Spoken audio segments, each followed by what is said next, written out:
Hi everyone, good evening and welcome to the YouTube channel of PRATHAM Test Prep. Myself Juhi Sharma, and here we are with yet another current affairs session which covers the current affairs from the 6th of May to the 10th of May. So I hope everybody is doing fine, everybody is doing amazing, right? I hope your both exams are going well, right? So good evening, everybody. Good evening. Welcome to Pratham Test Prep once again. And here we have our current affairs YouTube session, which covers the top important current affairs from the 6th of May to the 10th of May. I hope everyone is doing fine, right? We have missed, I think, one or two sessions, right? But if you are a Pratham student, you know why we have missed it, right? So without wasting too much of time, let's quickly see what all are the important news that happened between the 6th and the 10th of May. Now, one more thing, if you are new over here, right? So, hi, my name is Juhi Sharma, and I take current affairs sessions on YouTube for Pratham Test Prep, right? And yeah, subscribe to Pratham Test Prep's channel if you haven't done already, because trust me, we upload a lot of informative content for all of you, right? We do current affairs sessions on every Monday, Wednesday, and Friday at 7 p.m. So yeah, you have access to all the important news for undergraduate entrances. Now, good evening, Anirudh. Okay, so subscribe to Pratham Test Prep's channel if you haven't done already. Give this video a big thumbs up. It motivates all of us for coming up every day, every week with new and many more videos. Hello, Sirisha. I hope you guys are doing fine. Right, so now let's see the first important news of what had happened between the 6th and 10th of May. So the first important news we have is World Red Cross Day. Now we know that important days are something which are very much as in the entrances. So this is a particular day from the category important days. Now you need to know that the World Red Cross Day is also known as Red Crescent Day, right? It is also known as the Red Crescent Day. Every year, Red Crescent Day is celebrated on 8th of May, okay? So World Red Cross Day, also known as Red Crescent Day. Now they may ask you, when is Red Crescent Day observed, right? So you should be very, very aware that Red Crescent Day is another name for World Red Cross Day, okay? Now, why this particular day is observed? This particular day is observed in the memory of birth anniversary of whom? Of Henry Dunant, right? Birth anniversary of Henry Dunant. Okay, and who is Henry Dunant? Henry Dunant is the founder of International Committee of Red Cross, also known as ICRC. Sirisha asked me a very interesting question. Ma'am, will these current affairs be sufficient for IPM-IIM interviews? Absolutely, yes. These current affairs are pretty much sufficient for the interviews for the GDPI round, right? If you are consistent with these current affairs sessions, trust me, you'll be able to speak up, you'll be able to answer a lot of CA questions which are asked in the interview rounds, okay? Now, very, very important that this person, Henry Dunant, is somebody who has also won the Nobel Peace Prize. So he is the recipient of the Nobel Peace Prize too. Now, this particular day, the World Red Cross Day, celebrated across the country by the Red Cross Society, right? And this particular society, it works for the welfare of the people. Okay, this particular day, it works for the welfare of the people. Now, very important, whenever we are covering important day, so this is something which I have told you a lot of times. Whenever we are covering important day, two things super important: day, date, and second thing is the theme. And what is the theme of World Red Cross Day? The theme for World Red Cross Day 2022 is Be Humankind, right? Be Humankind is a theme for World Red Cross Day or Red Crescent Day for the year 2022. Now, this is all about the World Red Cross Day for you guys, observed on the 8th of May. Moving further to second important news, that the world's largest film restoration project has been announced by Union Minister Anurag Thakur. Now, who is Anurag Thakur? Very, very important. Anurag Thakur is the Union Minister of Information and Broadcasting. Okay, Information and Broadcasting Minister, Union Minister Anurag Thakur. He has announced that world's largest film restoration project, right? It will get restored, right? Under what? Under the National Film Heritage Mission.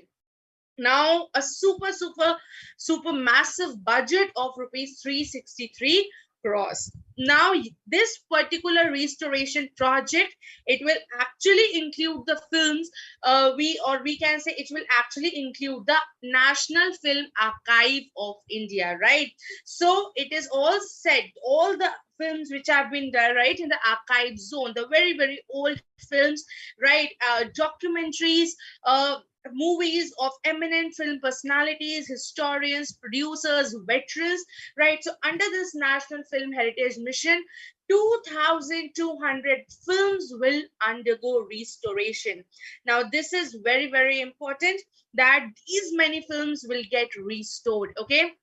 Now, another thing, not only the Hindi movies, but lot of movies, multilingual movies, language-wise committees have been shortlisted. Titles have been shortlisted by the language-wise committees. There will be Hindi, Telugu, all sorts of movies, right? Which consist of from filmmakers, documentary makers, film historians, producers, and everybody, right? And we have Aparna Sen, we have Sri Ram Raghavan, we have Anjali Menon, right? We have Vetri Maran. All these are a part of these committees. So what is important for you is that world's largest film restoration project has been announced by Union Minister of Information and Broadcasting, Anurag Thakur, right?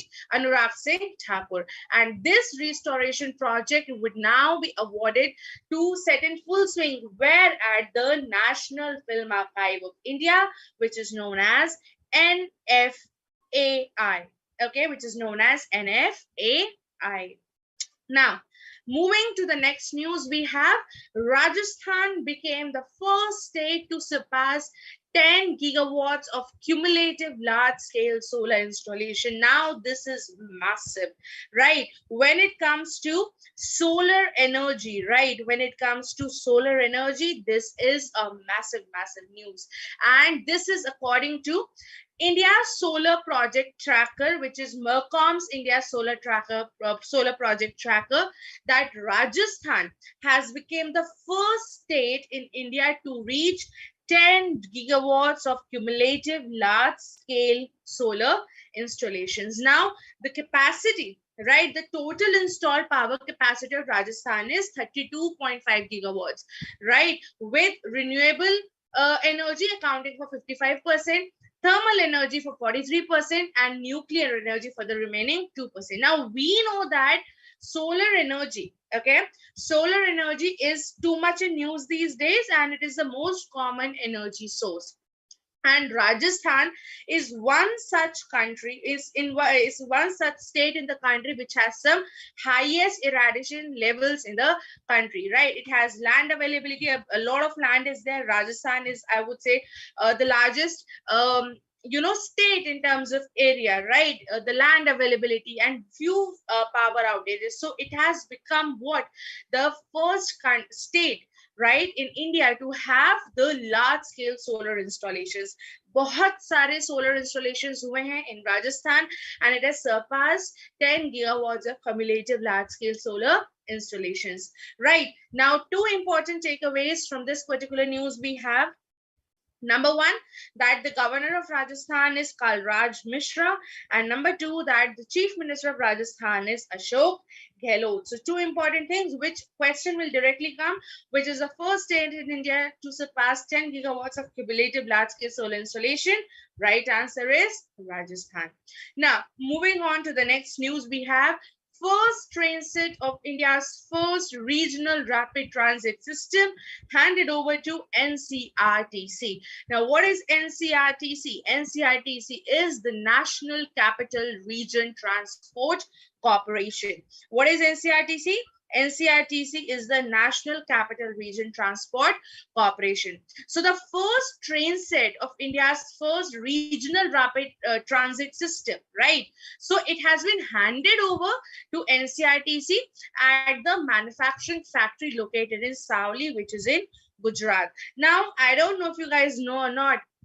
So there is this train which will run from Delhi, Ghaziabad, Meerut RRTS corridor, right? We have heard of it. कि दिल्ली से मेरठ तक क्या होगा आपका RRTS एक train जो है वो आपकी हाई स्पीड ट्रेन जो है वो क्या होगी वो आपकी रन करेगी, which will cut down, right, the commute time of the workers, the employees. Okay, now this is you can say a kind of pilot project for India to start the bullet train, right? So we will have a bullet train in the future, but this is the first step to have a semi-high speed mainland train, which can after at the later stages or in future can become the bullet train. Okay, so the trials will begin shortly on the Delhi Ghaziabad Meerut RRTS corridor, right? And this is the first step towards a semi-high speed mainland train. Okay, now it will create the networks which will connect all the major hubs of Delhi NCR. Okay, now the target was to deliver the corridor by June 2025, but now it has been preponed to March 2023. Very important takeaway. Who is the chairman of NCRTC? That is Manoj Joshi. And what is NCRTC? NCRTC is the National Capital Region Transport Corporation, right? So chairman of it is Manoj Joshi. Now moving further to the next news, we have Aditya Thackeray inaugurated India's first biogas-powered electronic vehicle charging station in Mumbai. Recently, we have heard news that the largest electronic vehicle charging facility has been opened up in Gurugram. Okay, now this is the largest, it is the first electronic vehicle charging station which is being powered by biogas. Okay, very interesting thing. Biogas, electric vehicle charging station combined, both the technologies combined. Very, very interesting. And this has been inaugurated by Aditya Thackeray, who is the Minister of Tourism and Environment of the state of Maharashtra. Okay, so Aditya Thackeray, who is Maharashtra's Tourism and Environment Minister, he has inaugurated India's first organic waste powered electronic vehicle charging station, where in Keshavarao Khaide Road in Mumbai.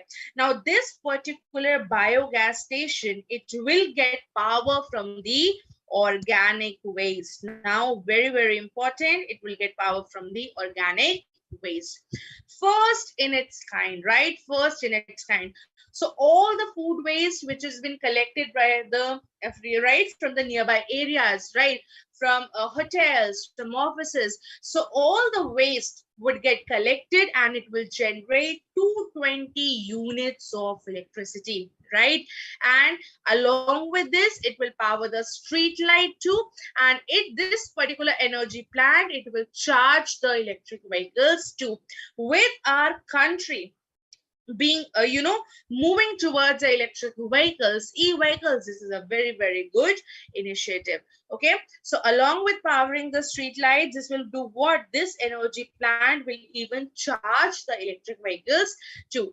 And what BMC is planning? BMC is planning that it will implement, it will plan such stations in 24 administrative wards of Mumbai. Okay, so BMC is planning that such stations would get installed in 24 administrative wards of Mumbai. Now, who is the main body behind this? So this project is actually a joint venture between AeroCare Clean Energy, right?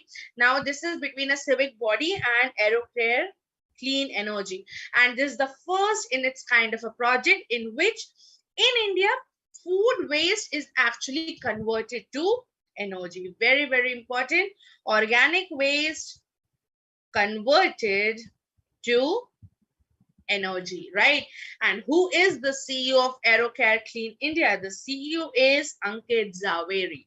Ankit Zaveri is the CEO of AeroCare Clean India. Now, moving further, very important news we have. Reliance became first Indian company to cross $100 billion revenue.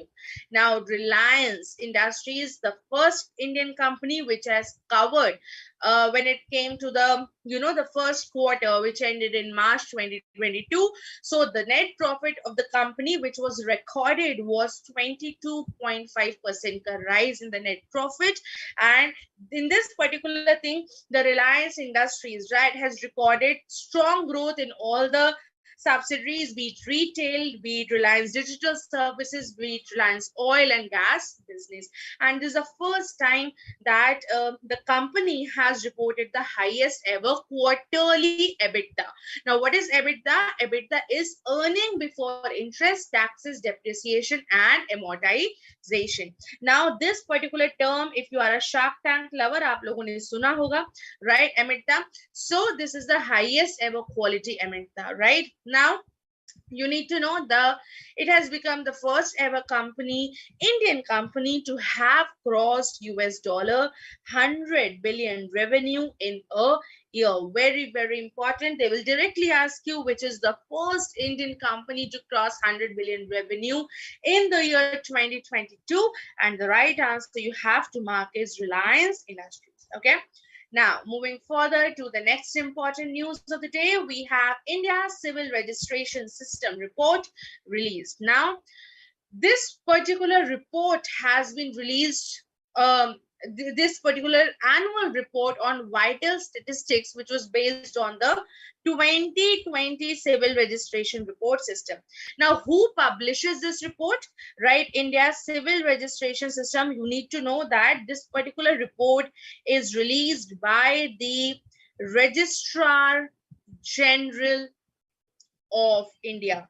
So, Registrar General of India release or publishes this report. Now, what is this report all about? This report is all about, if I have to tell you the highlights of the report, it's all about the sex ratio. Okay, so the highest sex ratio was reported in Ladakh. Yes, in Ladakh, there were 1104 women per men.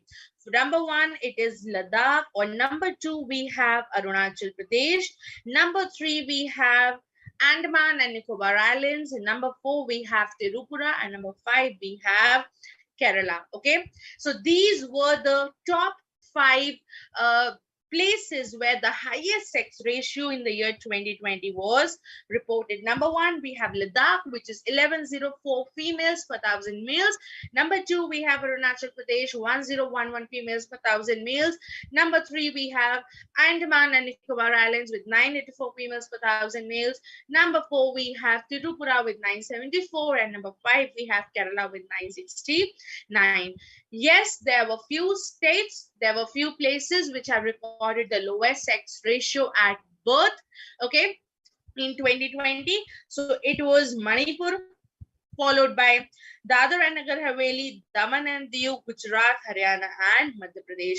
Now, if they have to ask you that which were the states which are recorded an increase in registered birth rate जो है वो register हुए हैं, that is Lakshadweep, Bihar, Haryana, Sikkim, MP, Rajasthan. So these were the 5-6 places in which there was an increase in the registered birth rate. Now, maximum increase in the death rate, right, was in Bihar. Bihar saw the maximum increase in the death rate with 18.3, followed by Maharashtra and Assam. So when it comes to death rate, it was Bihar. Second par, it had Maharashtra, and on number 3, it had Assam, right? So this was India's Civil Registration System report, which was released by the Registrar General of India. Now, moving further, we have the next important news from 6th of May to the 10th of May, and that is Priyanka Mohite became the first Indian woman to scale 5 peaks above 8,000 meters. Now, Priyanka Moite, she is a woman from Satara, which is in Western Maharashtra, and she has become the first Indian woman to scale 5 peaks after she climbed Mount Kanchenjunga, right? So Priyanka Moite, she has also received Tenzing Norgay Adventure Award 2020 because she has successfully expedited to Mount Kanchenjunga, right, which is the third highest mountain peak. Apart from that, she has scaled Mount Annapurna, which is the 10th highest mountain peak, right, in the world, and has become the first Indian woman to achieve that feat. Okay. So what all the mountain peaks which she has exceed, right? So it has Mount Everest, right? Then it has Mount Lhotse, Mount Makalu, Mount Kilimanjaro, and now it is what? It is Mount Kanchenjunga. So all these things, all these mountain peaks were covered, and Priyanka Moite became the first Indian woman to scale 5 mountain peaks which are above 8,000 meters. Okay. Now, moving on to the next important news, we have 4 photographers won Pulitzer Prize 2022. Now, why this news is important? This news is important because 4 Indian photographers, they won the Pulitzer Prize. Okay. So this particular thing was won by 4 Indian photographers. Pulitzer Prize was won by 4 Indian photographers. So it was a team actually of 4 Indian photographers from the Reuters news agency, right?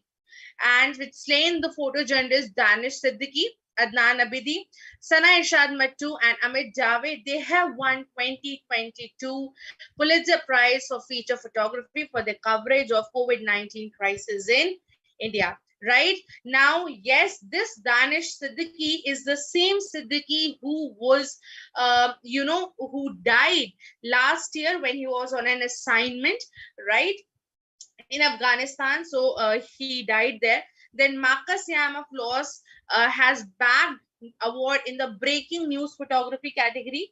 Marcus Yam in the breaking news photography category. And apart from that, what you need to know that Pulitzer Prize, it was established by Joseph Pulitzer. This is a static information, right? That Pulitzer Prize is, they were actually established by Joseph Pulitzer, who was an Hungarian-American journalist and newspaper publisher, and who left money to Columbia University upon his death in 1911. So basically, Pulitzer Prize are given for news, for newspaper, for journalists, right, for their extraordinary work.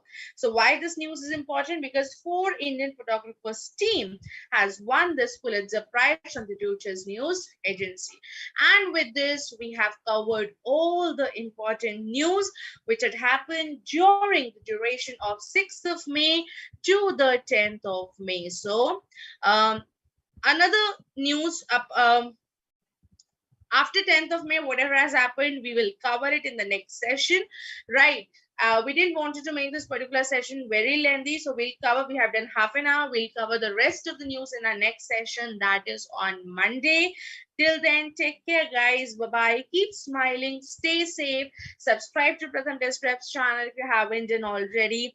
Give this video a big thumbs up so that we get motivated every time. And yeah, bye, guys. Take care. Stay safe. All the very best.